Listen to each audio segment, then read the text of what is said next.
Daniel, gangi sigurinn. Þessu var flottur. Já, þessi var gríðarlega sterkur og flottur kari fyrir liðin að halda þetta út. Við náðum að komast 10 stiga eða 9 stiga forskot en það unnist tilbaka Svíarnir, það eru góðar og komið fljótt í bónus líka. Svona fullt auðvitað okkar hálfu og það voru mikið að víta inni. Það voru eiginlega að skora bara saman og hittu bara vel. Það er komið tilbaka en við héldum þetta út og ég er virkilega bara stoltur af stefnu.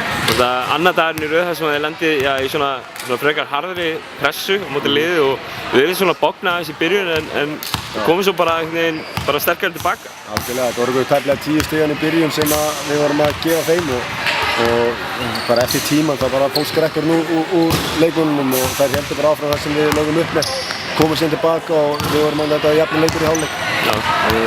Síðan bara í seinni hálfleik það bara heldur áfram að gera það sem við vorum að gera vel. Við vorum að spila dálítið vakk og veltu þarna sóknar megin og það gekk ágætlega. Við náðum aðeins að keyra körfið líka með því og eins og ég segi, bara 2 stiga sigur og við ákvæmum ekki að brjóta hann í endan en við veitum bara að treysta völdinni því að það er bara, við gáðum alveg gert það og það er fórsóðan bara í erfið skot sem að var af og það er bara vel.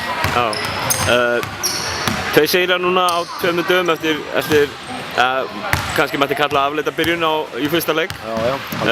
Danmörk á morgun, hafið þið séð þær eitthvað? Já, við höfum séð þær og þær eru virkilega sterkar og við höfum að fara mjög erfitt verkefni á morgun.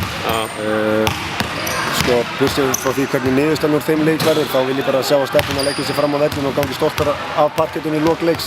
Því að við viljum náttúrulega byggja bara ofan á okkar leik, bara leik eftir leik og það er búin að gera þetta á þessum 3 dögum. Og á morgun, hvernig sem leikunum fer, þá skiptir það ekki öllu máli í heildarmyndinni því að ég vil sjá bætingar á liðinu og ég vonast til að sjá það á morgun. Takk.